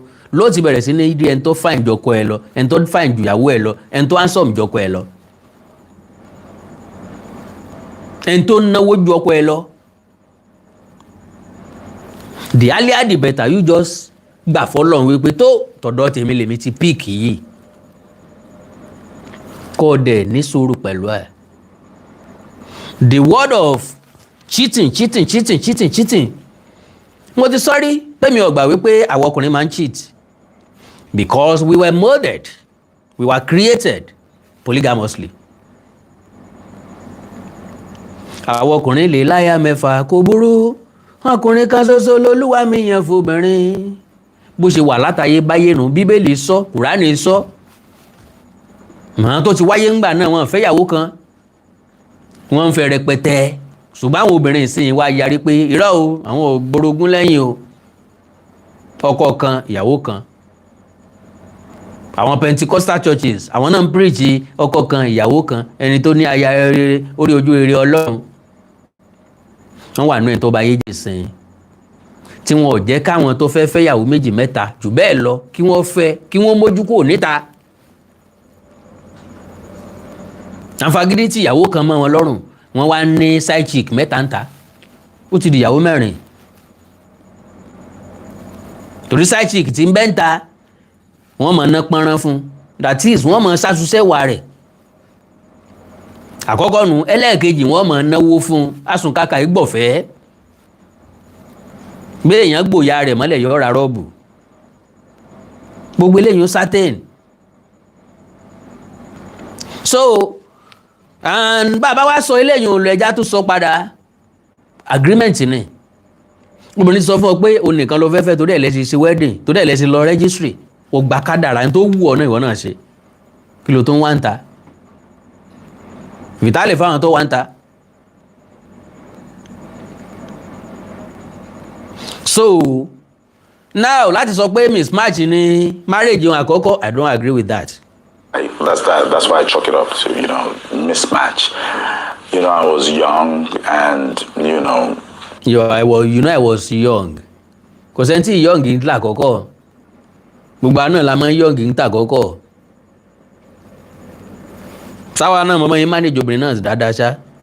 So when she got pregnant, said, I met pastors. I said, hey, see, she's pregnant. I mean, I don't have to marry. So I had like the cold feet. So they thought, see, it's all right. It's usual for anybody to have cold feet, to develop cold feet. So, but I got married. It lasted 7 years. Yeah, 7 years. And okay, ó nítorí pé lóyún ló jẹ́ káwọn fẹ́ra wọn. Ǹgbọ́ wá lóyún tẹ̀dẹ̀ fẹ́ra yín tó ti bímọ kan tó ti mọ̀ pé ò ní interest nínú marriage yẹn nínú relationship yẹn.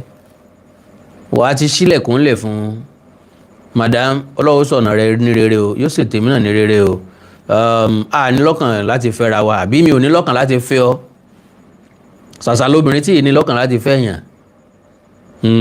obìnrin tètè mọ mẹ́ntán fẹ́fẹ́ àwọn ọkùnrin kì í tètè mẹ́ntán fẹ́fẹ́ so àwọn obìnrin ni máa wá dúró dè wá ká ṣèpinnu ọkàn wa bóyá mi lọ fẹ́ píìkì bóyá mi kọ́ ni ó píìkì kó tiẹ̀ píìkì ní tí ó píìkì náà kí n tètè bẹ́sẹ̀ mi sọ̀rọ̀ àbí kí n tètè mọ̀ àwọn obìnrin náà máa ń dúró dè wá àwa làyé dẹ̀ tètè píìkì torí pé a fẹ́ kó ń ta bọ̀rọ̀ a fẹ́ gbádùn tata wa.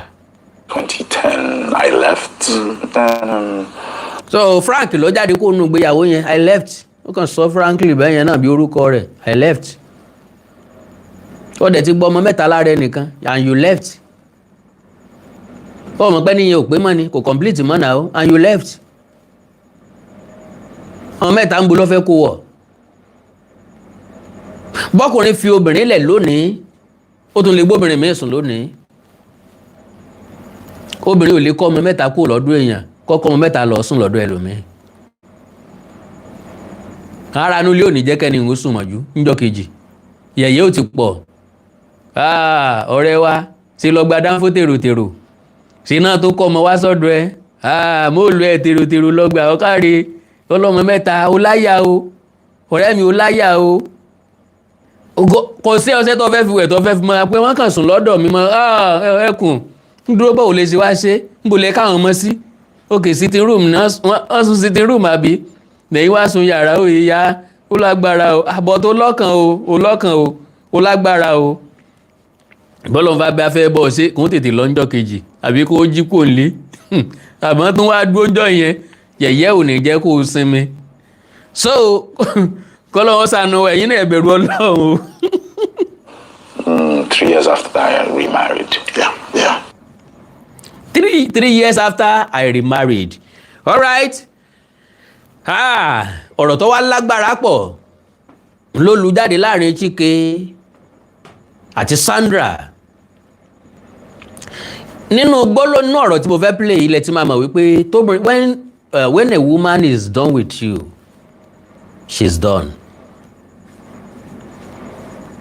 Nǹkan ọkàn tí mi lè ṣe láyé ni pé tóbìnrin bá ti jáde kí n wá bẹ̀ padà sínú ilé.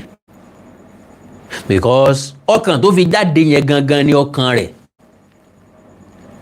N tó fi pè padà yẹn consideration lásán ni. Consideration dẹ̀ kí n last bí n tó wù yàn gangan. Sorry sir, sorry ma, bóbìnrin bá ti lóun lọ please let her go.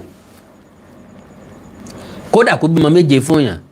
Tó bá wá wù láti padà jẹ́ kó tún padà wá fúnra lára ẹ̀. Má jẹ́ wọ̀ lọ́lọ́ bẹ́ẹ̀ o. Rárá o. Má ràn yàn lọ bẹ́ẹ̀, má jẹ́ kán bọ́ bẹ́ẹ̀. Because tí pressure bá pọ̀ jù lórí ẹ̀, ó lè pòun padà bọ̀ lóòótọ́. Ṣùgbọ́n wà á tiẹ̀ kọ́ ni yóò wù, ìwà tó yẹ ọkọ ni yóò wù. Ṣùgbọ́n tó bá realize mistake ẹ̀ padà, tó wá bẹ̀bẹ̀ padà, èèyàn lè gbà á. Ó túmọ̀ sí pé bí padà bọ̀ tí ń padà bọ̀ ń láwàá fún lófin.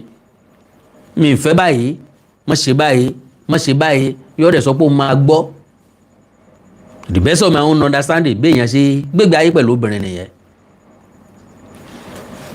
Ìgbéyàwó túká kò máta o. Tó bá ti jẹ́ lálàáfíà ló túká. Ẹni tí ò lọ́kọ ń gbélé ayé, ẹni tí ò níyàwó ń gbélé ayé. Tí ó gbégbé ayé ìdọ̀rùn ju pé kó lọ́kọ ńlé tàbí kó níyàwó ńlé lọ. Ẹ já gbọ́ conversation wọn tó gbé mi wá gangan ká establish ẹ̀.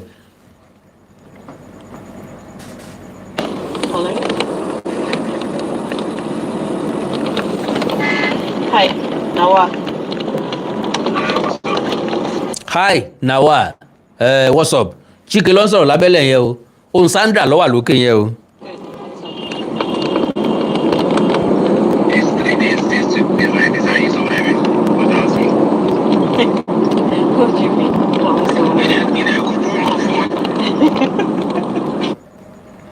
now lẹ́yìn ìgbà tí ọkọ rẹ̀ ti mọ̀ náà ni wọn àti Chike tún padà sọ̀rọ̀ yìí o. Chike ń béèrè bí Chike ń sọ fún pé àárín ọjọ́ mẹ́ta yìí these 3 days pé ó máa ó ṣòkè fún ẹ o, are you still breathing? ṣó o ṣì ń mí? What's up? How far now? How far now? Breathing. I'm breathing. I'm trying to breathe. I said I'm trying to breathe now. The heck? No way, you want me to outside like that? Oh, he's sleeping. Okay, I'm breathing. I'm breathing. So I'm béèrè lọ́wọ́, are you breathing? I'm breathing. How far? Now in tó ṣú gbogbo wa nínú ọ̀rọ̀ yìí ó dà gbé kinní yìí ò lọ sókè dáadáa, màá try láti play ẹ̀ tán o ní wípé ìgbà táwọn méjèèjì sọ̀rọ̀ dé stage kan Chike ló máa block Sandra ti kọ́kọ́ sọ pé kó block òun náà tó bá rò pé yẹn ni solution. Ẹ̀gbọ́n tí Sandra padà sọ ń gbé okay tó bá fẹ́ block òun, let's do this last thing. Ìyẹn ni pé káwọn bára wọn sùn lẹ́ẹ̀kan sí kí kálukú ó dẹ̀ gbójú pé ẹ̀kan náà ni o, táwọn bá ti bára wọn sùn lẹ́ẹ̀kan káwọn dẹ̀ block ara wọn dànù, káwọn má ní nǹkan kan papọ̀ mọ́, káwọn dẹ̀ má ní conversation kankan papọ̀ mọ́. Èmi wá wò wípé èwo làbọ̀rọ̀ block ara ẹni, ó jáde kúrò nínú ìgbéyàwó tíra dáadáa yẹn ti jẹ́ kó bàjẹ́. Because Yorùbá ní ẹnìkan la kọ àìsùnwọ̀n fún. Ọkọ mi ọ̀dá, ọkọ mi ń chìtì, ọkọ mi rédè òru, ó nànàkúnà, ká níwọ̀ òṣèṣekúṣe náà ìsìn ìbádùn sọ.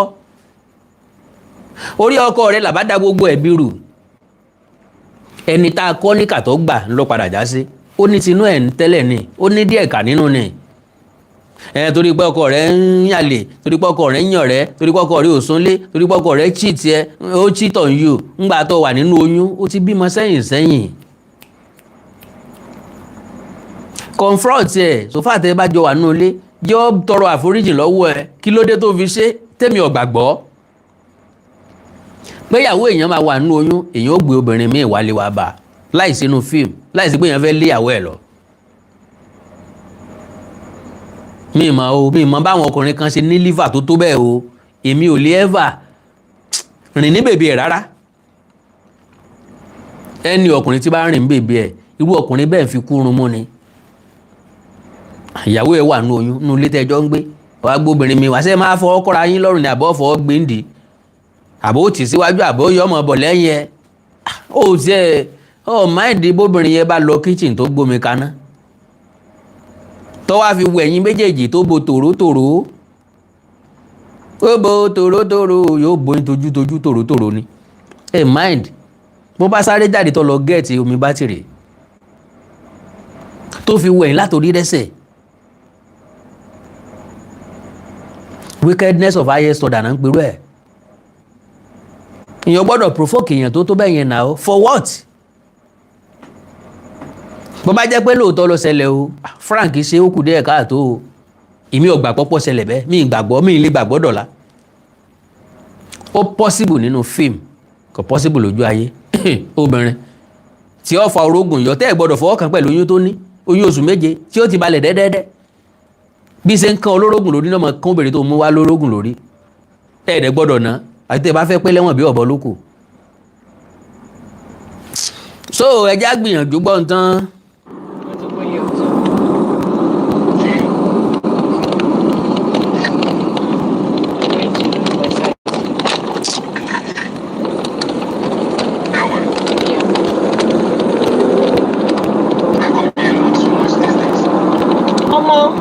I'm telling you, say things are falling apart for real. I'm telling you facts. I'm telling you. Yeah. It's pretty much done because he's saying that if I do not not confess, that's it. It's done. There's nothing he wants to hear apart from a confession. And based on the questions he's asking me, I don't know what to say. There's nothing to say. You know? Now, olọ́kọ rẹ̀ sọ fún ọ wípé ìwọ àti Chike sì ń padà ríra pé kó jẹ́wọ́ fóun tẹ́ bá sì ń ríra ó dẹ̀ ní ẹ̀ ríra mọ́ ń gbé nǹkan tó ṣe ló fẹ́ kó máa confess. Ǹdó ń tọ́ láti sọ fún Chike náà ló ń bá rojọ́ ẹ̀ ló ń sọ fún yìí o. Chike náà ló ní kó tún wá ṣàtúnṣe wà rí lẹ́ẹ̀kan sí o. Yeah, so it's done now because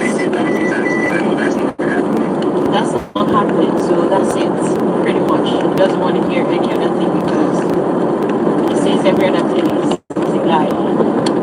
If I can't say the simple one, but simple, are you talking to anybody at all?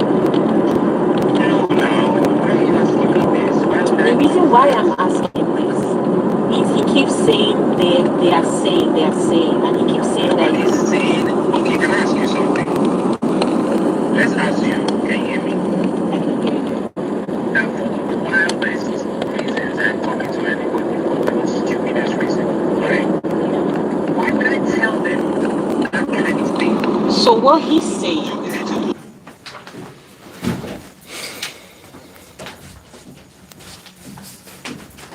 So what he's like really crazy about is that I'm contacting you. Now, pápápá tẹ́ bá gbọ́ bẹ́ẹ̀ dáadáa tó ń gbìyànjú àti sọ ni wípé ó ń bèrè lọ́wọ́ Chike wípé ṣé Chike ń àbó náà ń bá àwọn èèyàn kan sọ̀rọ̀ tó jẹ́ pé àwọn èèyàn náà wá ń sọ fún ọkọ òun pé because n tó ń sọ ni wípé wọ́n sọ báyìí ìyẹn wá sọ pé àwọn ò lè gọ̀ débi pò máa báyàn sọ̀rọ̀ ẹ̀ náà ó discuss irú ẹ̀ pẹ̀lú èèyàn ó nítorí nǹkan tó ń sọ. You're saying to people that I'm the one contacting you, I'm the one not leaving you. ó ní nǹkan tó sọ ni pé òun lòun pe Chike pé so Chike ń sọ fáwọn èèyàn kan pé òun ni ò jẹ́ kó òun ó sinmi òun lòun pe òun. I'm the one contacting you, and then he's saying that you're the one telling me that. It's just too crazy, honestly. I'm the one telling what? He's just saying that you're talking, and because you're talking, people are saying this. You know why we're here talking in the first place? Yeah.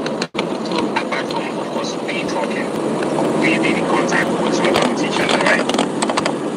That's the biggest fault we have, right? But I can tell you that you're listening to the public, he's the one. Do you know that?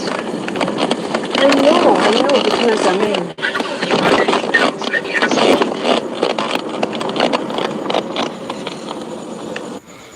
All right. Ọ̀rọ̀ ọlọ́rọ̀ náà kì í dùn lẹ́nu tèmi náà. Well, báwo lẹ ṣe fail? Problem tí ọ̀pọ̀lọpọ̀ èèyàn mọ̀ tí òye yé mi sí òun ni pé má gba ìyàwó rẹ láàyè láti gba iṣu sínú ẹ̀wà rẹ̀ bó bá sì wà nínú ilé rẹ̀. Because tóbìnrin bá rí ọkùnrin míì níta ó wá rí ju ẹ̀kan lọ ó ti gbádùn mọ́ o bó bá ti wá gbádùn mọ́ níta kò sí nǹkan tó lè ṣe nínú ilé kò tẹ́ lọ́rùn mọ́. My lovely brothers and sisters, ọjọ́ tó bá ti ń báyàwó rẹ̀ dàpọ̀ tó bá ti ń lejú mọ́ ó ti ń ṣe níta ó dẹ̀ tẹ́ lọ́rùn tó bá ṣe ń tẹ́ lọ́rùn níta mílí yìí sọ wà láfíà. Ọjọ́ tó bá ti ń báyàwó ẹ̀ dàpọ̀ tó bá ti ń sọ fún ọ pé kó ṣe ń tó ṣe kó dìde ó ti ń ṣe léyìí tó dùn mọ́ níta tọ̀dọ̀ ẹ ò dùn mọ́ má bínú o ọ̀rọ̀ ń lè dọ́bí ìsọkúsọ o but reality ni. Ìyàwó ẹ̀ ń fojoojúmọ́ complain pò rẹ̀ nǹkan ọ̀dẹ́ òye ṣe irresponsible ọkọ òun gbọ́ bùkátà nínú ilé dáadáa ó dẹ̀ ń ṣe gbogbo ojúṣe tó yẹ kó o ṣe. My lovely brother, àwa náà bàjẹ́ gan-an àwọn ọkùnrin náà bàjẹ́ majority wa náà ni ó ti ṣe ń ta kó tó di pé ó délé yóò délé kò ní lè ṣe dáadáa mọ́. Ọ̀pọ̀lọpọ̀ wa ló fọwọ́ rẹ̀ ti ìyàwó ẹ̀ síta o òótọ́ ọ̀rọ̀ délé ká bára wa sọ eegun àti iṣan tó orí ló ń ta òun repeat ẹ̀ nílé o tàbí kó lo díẹ̀ níta kó lo pọ̀nù lé tàbí kó fi tìta lẹ̀ kò sí nǹkan kan ojú náà là ń ṣe n tí ń bẹ ń sàlẹ̀ ọ̀yàtọ̀ bó bá dẹ̀ jẹ́ tàyà tó dúró pọ́npọ́n ní brọ́dà ẹ̀gbọ́n mi àwa náà lásọ tóbìnrin wálẹ̀ àwa lásọ kalẹ̀ nígbà tó ti bímọ fún wa ló tó sọ̀kalẹ̀ kì í ṣe bá a ṣe pàdé ẹ̀nu àmọ́ ọ̀run mọ bẹ́ẹ̀ ni o àgbà ká dàrá bẹ́ẹ̀ àmọ́ ọ̀run mọ bẹ́ẹ̀ ni. So Frank, as far as I'm concerned, kò understand nǹkan nípa life rẹ̀ reason lélẹ̀ o reason ni pé star ni Frank Edoho as in star global star ó ti feature nínú comedy AY rí and so many other comedies. Host who wants to be a millionaire ni almost every obìnrin ló máa fẹ́ date ẹ̀ àwọn tó lówó àwọn tó níṣu àwọn tó gbajúmọ̀ àwọn tó fine ló máa fẹ́ date Frank o 100%. ìyàwó tó fẹ́ lákọ̀ọ́kọ́ ìyàwó tó fẹ́ lẹ́ẹ̀kejì bí nǹkan kan náà ló gbá wọn náà débẹ̀ bó náà ṣe pàdé bíbẹ̀ kan náà ti pàdé kílé tí wọn ò yarí káwọn fẹ́ àwọn méjèèjì ti lóyún kó tó fẹ́ wọn àkọ́kọ́ ti lóyún kó tó fẹ́ ìkejì náà ti lóyún kán tó kọ́kọ́ ṣe traditional wedding later náà ẹ̀sẹ̀ padà ṣe white wedding ṣokolo tí wọn pèrò tó pọ̀. So táìmù tí ògo Frank ń jáde kò tí yẹ kó hook pẹ̀lú obìnrin ó yẹ kó farabalẹ̀ flex kó farabalẹ̀ jáyé orí ẹ̀ dáadáa reality ní ẹ má bínú o torí pé obìnrin tẹ́ ẹ̀ jẹ́ kó jáyé ní normal time azin nígbà tó obìnrin jọmọge ẹ fi ilẹ̀ jẹ́ kó kọ́kọ́ sọmọge ẹ̀ kó tó lọlé ọkọ obìnrin tí ó láǹfààní àti sọmọge dáadáa tó wá lọlé ọkọ ẹ try láti maintain ẹ má jẹ́ kó orin tí ó lè jáde tí ó fi padà lọ sọmọge ó burú díẹ̀ o ẹ gẹ́ẹ̀tì mi sa ẹ gẹ́ẹ̀tì mi mà ó le díẹ̀ o because tẹ́ ẹ bá jẹ́ kó obìnrin sọmọge dáadáa tẹ́ ẹ wá jẹ́ kó rí reason láti jáde kúrò nílé ọkọ kan bọ́ síta tó wá ẹ̀sẹ̀ bẹ̀rẹ̀ ohun tí ò sí lọ́mọge yẹn tó wá ẹ̀sẹ̀ fẹ́ bẹ̀rẹ̀ ojú àlàsódì ló máa la o yóò dájú òǹkọjá wàhálà kò ní ṣe é pè padà sínú ilé mọ́ gẹ́gẹ́ bẹ́ẹ̀ náà lọkùnrin time tọkùnrin ẹ̀sẹ̀ ń ripe ń bọ̀ kó ṣe boys dáadáa kó tó lọ hùpù ẹ̀ mọ́ obìnrin kan kó má bàa ní problem so kọ́tún ti jágbà sọ́tún kó sì ti jágbà sósì kó ti wá rẹ̀ wọ́n kan ẹ̀sẹ̀ wá pàdé ìgbéyàwó rú bẹ́ẹ̀ máa ń last torójú eléyìí ti rókun ó ti rọ́ṣà ojú eléyìí náà ti rókun ó ti rọ́ṣà àwọn fẹ́ fàdàgbà ètò rọ̀ náà tó ẹ̀sẹ̀ pàdé kò sí tí ó jọ wọn lójúmọ́ òwe tí wọ́n máa pa eré orí igi ló kù alálà ńlálá ń mílà àṣírí eré orí igi àṣekù ọmọ ẹdún ní tí ó padà resort sí nìyẹn so atọkùnrin àtobìnrin torí Ọlọ́run ẹ jẹ́ ká manage ara wa kò sí nǹkan kan ta sa o kò sí nǹkan kan ta ma o tàwọn ọkùnrin bẹ́tà ìdí tó fi bẹ́tà ni pé a kì í kọ́ ọmọ káàkiri àìfọ́mọ lọ́yàn àìgbọ́ ọmọ pọ̀n ìgbé ayé tó bá dẹ̀ wà lálẹ́ gbé mo lè sọ pé ìfẹ́yàwó mọ́ nìsín bébí màmá mo fẹ́ máa ní àdéhùn ni ẹni tó bá sì wù yóò bímọ fún mi yóò sì jẹ́ bébí màmá ọlọ́pàá ìmọ̀yàn sí mo sì lè sọ pé mo fẹ́ fẹ́yàwó mẹ́ta papọ̀ lọ́la gàrí lẹ́ẹ̀ni fún mi àtẹlùbọ́ owó lẹ́ẹ̀ni yá mi sọ rọrùn fáwọn ọkùnrin kò rọrùn fóbìnrin bẹ́ẹ̀ o so mo fẹ́ ru ẹ̀yin obìnrin wa Ọlọ́run bá mi gbọ́ mi ò bú ìyàwó Frank Edoho Sandra mi ò bú woman yẹn náà endure to some length tọkùnrin náà bá fẹ́ lé obìnrin jáde kó lé wọn máa ń frustrate wọn oríṣiríṣi ìrírí láti rí ṣùgbọ́n káwọ ọkùnrin tó lè jáde kó nù gbéyàwó yàtọ̀ sáwọn tí ò serious láàrin wa o àti ń wọ̀nù obìnrin yẹn ti pẹ́ ó ti ń ṣe nǹkan yẹn ó ti ń débi ó ti wá ń sú wa àwọn ọkùnrin máa ń ní sùúrù dáadáa yàtọ̀ sáwọn kọ̀ọ̀kan tí ò wà responsible láàrin wa tán wúlò rárá tẹ́lẹ̀ náà láǹfààní rárá tẹ́lẹ̀ tí wọ́n fẹ́ gbọ́ bùkátà kankan.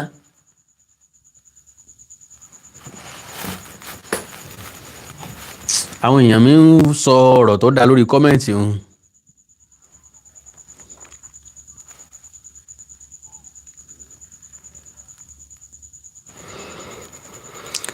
so èmi ò bú Sandra o ọba lọkọ létí ọ̀sásùsẹ́wà rẹ pé kíní ẹ̀ lọ́ọ̀ta o èmi ò bú Sandra o n ò bú o n ò bú o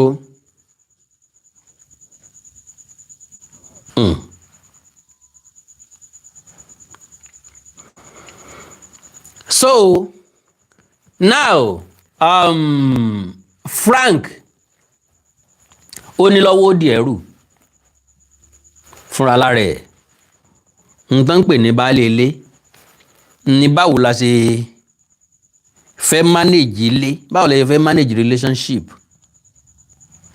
that is nǹkan tí wọ́n ń pè ní baálé ilé ń làwọn bàbá fi sọ wípé ilé ta owó ọgbọ́n ta fi kọ́lé ti fi ró gẹ́gẹ́ kò tó èyí ta fi sunlé ọ̀hún lásùn náírà wọ́n lọ́gbọ́n ta fi fẹ́ obìnrin kò tẹ́lẹ̀ ta fi bá wọn gbé.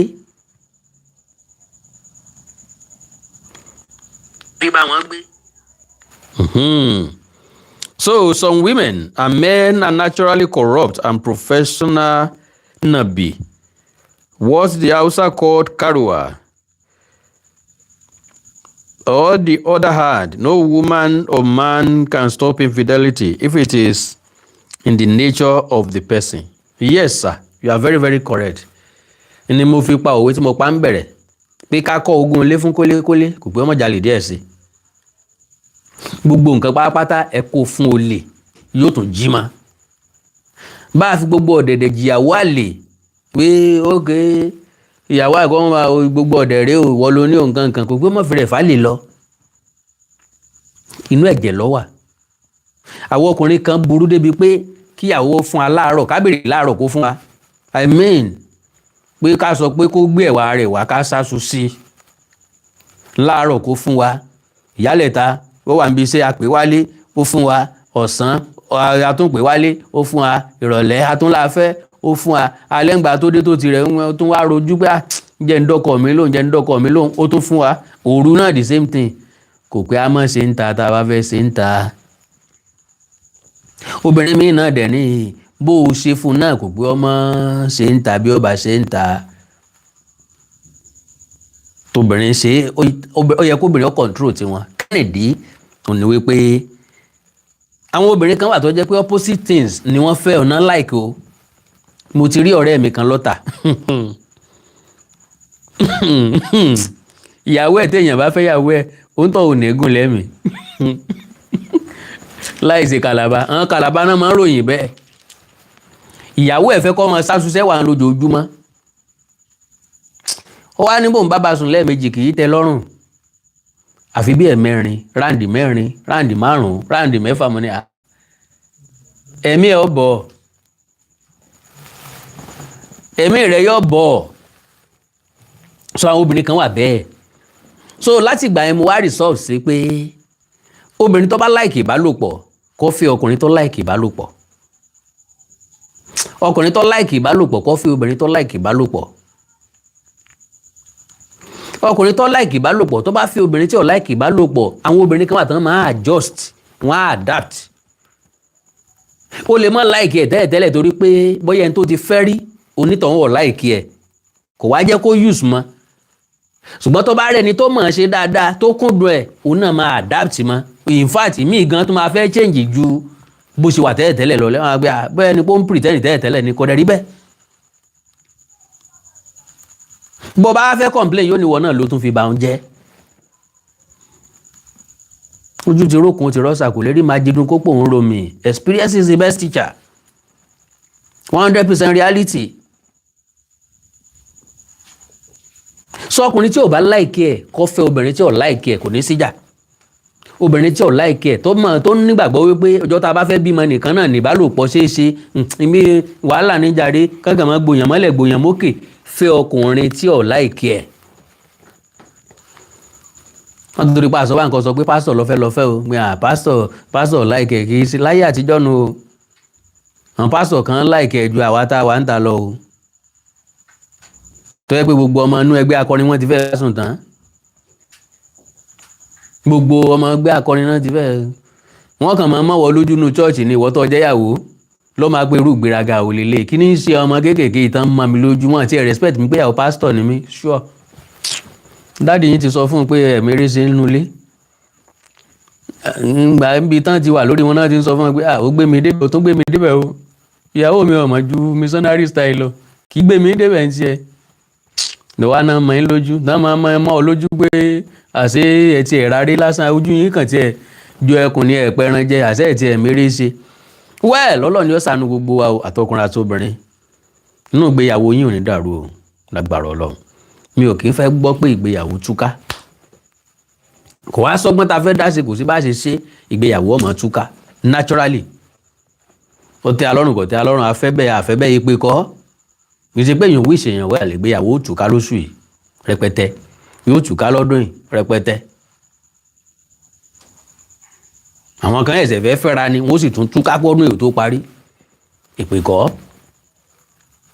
n tó dé ta ni kí ló dé ta fi tí ìgbéyàwó fi ń túká àìnítẹ̀lọ́rùn kékeré nílé yìí o ọ̀pọ̀ obìnrin ń yàn ọ̀rẹ́ torí pọ́kọ wọn ò súnmọ́ wọn dáadáa so wà justify sá ó wà justify ìwọ tó fẹ́yàwó náà ti gbọ́dọ̀ mọ̀ wípé wà máa súnmọ́ ìyàwó ẹ̀ dáadáa then ọ̀pọ̀ obìnrin ń yàn ọ̀rẹ́ torí pé ọkọ wọn ò lówó tó ìwọ̀nba ní kẹjẹ́ ká lè nǹkan ayé mọ́ o Ọlọ́run nínú àná ìyọ́wà pẹ̀lú gbogbo wa o ẹ like follow page lórí Facebook okay then pẹ̀lú ìwọ̀nba àwọn èrò tó wá sórí ìta lónìí network yẹn ni ò jẹ́ kẹ́ gbádùn mi o ẹ má bínú o lórí Yorùbá coaching class wa fẹ́yìn tẹ́ wà lókè òkun London America Canada àti bẹ́ẹ̀ bẹ́ẹ̀ lọ tẹ́ fẹ́ darapọ̀ mọ́ Yorùbá coaching class wa ẹ já sọ̀rọ̀ lórí WhatsApp +234 904 851 9362 +234 904 851 9362. ẹ like ẹ follow page mi lórí Facebook Awikonko television ẹ subscribe sí YouTube channel mi Awikonko TV ẹni nǹkan pàtàkì tẹ́ fẹ́ kájọ sọ WhatsApp number yẹn náà ni +234 904 851 9362. èdè àti àṣà ilẹ̀ káàró òjìrè òní wọmi o orílẹ̀-èdè ilẹ̀ káàró òjìrè òní dàrú ìlú ẹnìkọ̀ọ̀kan wa yóò tòrò mìnìmìnì àjùwàṣe o ó dàárọ̀ o ẹ kú múra sí ọ̀la God bless you sir God bless you ma God bless you friends bye bye.